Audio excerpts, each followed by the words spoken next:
Balai Kota langsung berbenah ya. Hari ini Senin 17 Oktober.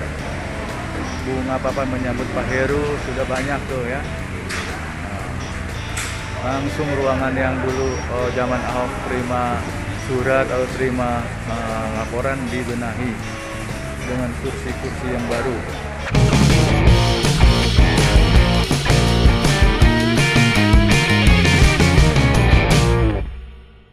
Ya, jumpa lagi dengan saya Yusuf Muhammad. Jujur saja ya, hari ini saya sangat bahagia.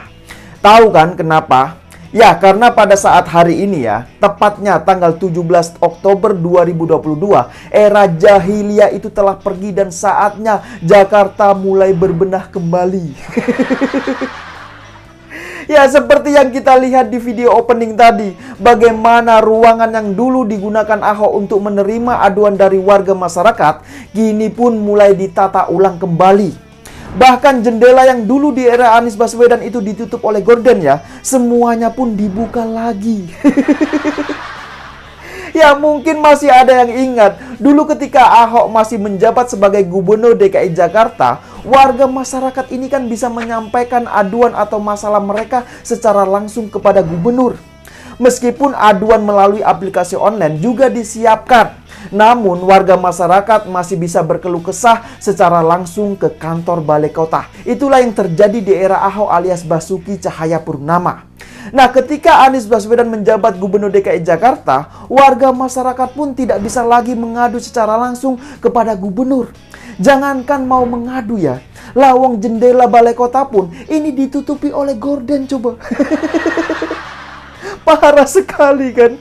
Makanya tidak heran apabila tanggal 16 Oktober kemarin itu menjadi hari yang bahagia bagi warga DKI Jakarta.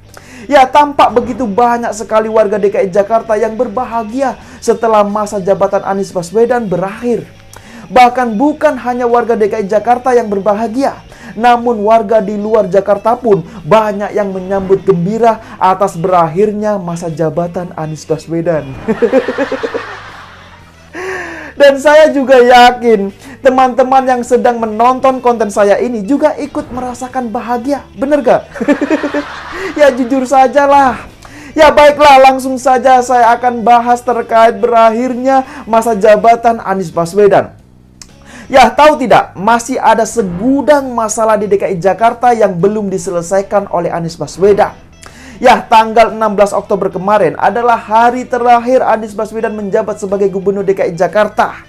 Nah, banyak sekali relawan yang menyambutnya di acara Car Free Day. Tapi ya begitulah, setelah ditelusuri ya, ternyata itu ada pengerahan masanya. Nah, jadi hal itu terungkap melalui cuitan dari akun Twitter @Kurawa. Jadi Kurawa ini mengatakan bahwa ada pegawai salah satu kelurahan yang mengeluh ketika diminta untuk menggerakkan massa di acara Car Free Day atau CFD. Nah, mengeluhnya karena apa? Ya, tentu saja ini bukan rahasia umum lagi. Semua juga sudah tahulah bahwa untuk menggerakkan massa di lapangan ya, pasti membutuhkan biaya dan logistik.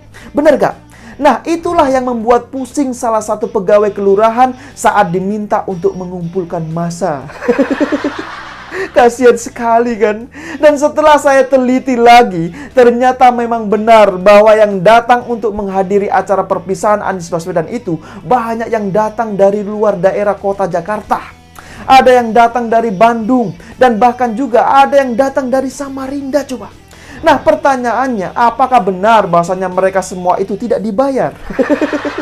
Kan itu pertanyaannya, benar gak? Dan ternyata ya, ada juga yang mengaku bahwa mereka memang ada yang dimobilisasi dengan mendapatkan bayaran sebesar 100 hingga 200 ribu rupiah. Wah, ini kalau beneran ya, berarti sudah tepat apabila kemarin ada trending topik yang mengatakan bahwasanya selamat tinggal Gubernur Ngibul. Memang kasihan sekali Anies Baswedan ini menjelang masa jabatannya berakhir ya. Masih juga disindir dengan trending topik soal Gubernur Ngibul coba. Kasihan sekali. Lah ini gimana nggak dikatain ngibul coba. Wong selama 5 tahun menjabat gubernur ya, dia hanya sibuk berkata-kata. Anggaran yang hampir 400 triliun rupiah itu pun hanya dibuat untuk pencitraan. Mungkin masih ada yang ingat, dulu Anies Baswedan pernah mengatakan, kalau hanya membangun kota yang megah, maka Fir'aun juga bisa. Begitu katanya. Dan sekarang publik bisa menilai sendiri, bisa melihat sendiri apa yang dibangun Anies Baswedan selama 5 tahun memimpin DKI Jakarta. Ya apalagi coba kalau bukan hanya membangun tempat-tempat untuk selfie. Bahkan Tugu Sepatu pun dibangun oleh Anies Baswedan coba. Nah, terkait Tugu Sepatu ini juga lucu kalau menurut saya. Setelah sebelumnya sempat dipamerkan di ruang publik ya, tidak lama kemudian sepatunya pun ini menghilang coba. Dan kemarin ini ya baru saja terungkap, ternyata sepatu yang sempat dipamerkan dan dibangga-banggakan tersebut ya akhirnya ditemukan kembali mangkrak di sebuah halaman rumah kosong. Lah ini kan parah sekali. Masa ya Tugu Sepatu belum seminggu sudah hilang coba. Jujur saja ya, saya jadi teringat kisah soal ratusan pohon Monas yang dulu ditebangi demi Formula E. Katanya pohon-pohon tersebut mau disehatkan terlebih dahulu, begitu katanya. Ternyata apa? Sampai sekarang pohonnya tidak ada yang tahu ada di mana. Dan setelah ditelusuri lebih dalam lagi ya, ngakunya ratusan pohon tersebut sudah dijadikan furnitur coba. Ya memang begitulah faktanya. Selama 5 tahun Anies Baswedan menjabat sebagai Gubernur DKI Jakarta, hampir setiap hari kita disuguhi dengan berbagai macam dagelan yang menurut saya semua itu tidak ada manfaatnya sama sekali. Coba saja bayangkan, hampir 400 triliun dana APBD DKI Jakarta amblas seperti sumur resapan. Coba lihat saja, kemiskinan di DKI Jakarta semakin meningkat. Selain itu, anak-anak putus sekolah juga semakin meningkat. Belum lagi soal banjir dan kemacetan yang semakin parah. Apa yang dilakukan Anies Baswedan selama ini ya tidak menyentuh sama sekali kehidupan masyarakat di kalangan bawah. Itulah kenapa yang dipamerkan ini hanya seputaran kawasan Sudirman Tamrin saja. Ya, tapi meskipun begitu, setidaknya sekarang ini kita masih punya harapan baru. Ibarat kata pepatah ya, habis gelap maka terbitlah terang. Ya kita tahulah DKI Jakarta kemarin ini banyak sekali meninggalkan masalah. Namun mulai hari ini insya Allah Jakarta akan mulai berbenah. Ya seperti yang sudah disampaikan oleh PJ Gubernur DKI Jakarta, bahwa dirinya ini akan siap untuk kerja, dan kerja. Jadi tidak seperti Anies Baswedan yang hanya sibuk menyusun narasi dan kata-kata.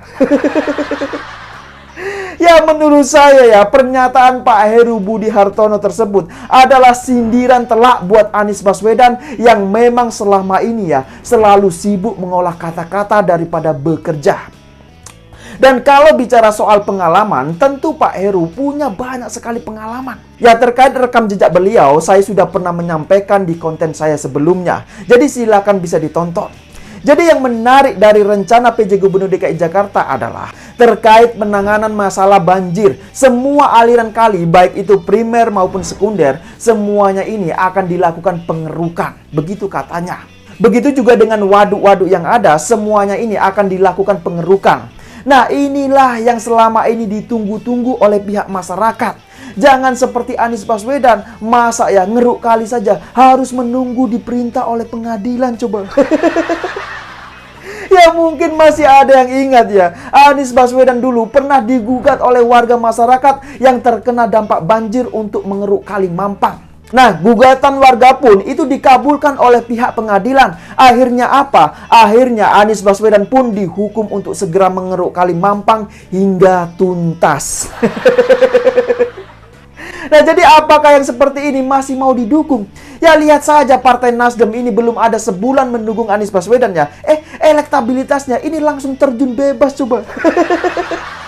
Makanya ya, saya tidak heran jika Anies Baswedan ini didukung oleh kelompok-kelompok yang afiliasinya khilafah, tukang hoak dan fitnah. Misalnya ya seperti Sugi Nur dan Bambang Tri kemarin itu.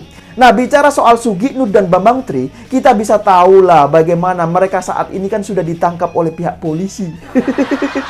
Kasihan sekali mereka berdua ini. Entah apa yang membuat mereka kompak ditangkap oleh polisi. Setelah sebelumnya sempat ngoceh-ngoceh di kanal YouTube, tidak lama kemudian mereka ditangkap coba.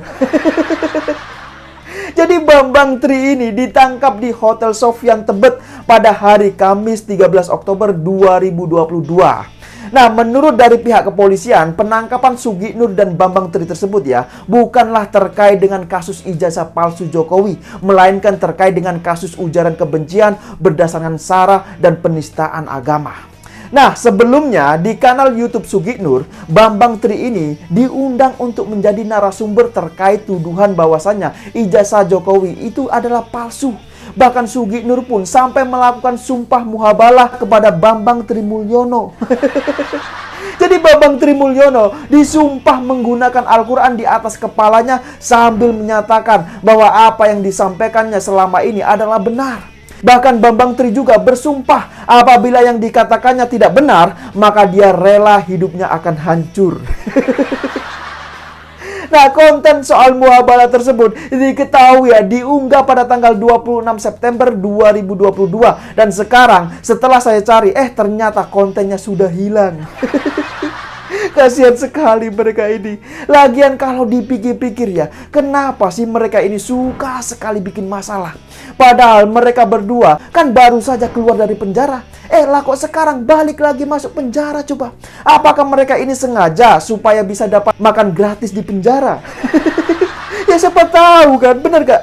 Ya kan mereka ini sukanya teriak, rakyat hidupnya susah, rejim Jokowi bikin rakyat susah, dan lain-lain.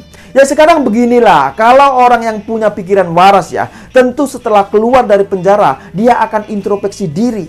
Jadi bukan malah bikin masalah baru dan akhirnya apa? Akhirnya harus kembali masuk lubang yang sama. Kan itu cara pikirnya, bener gak?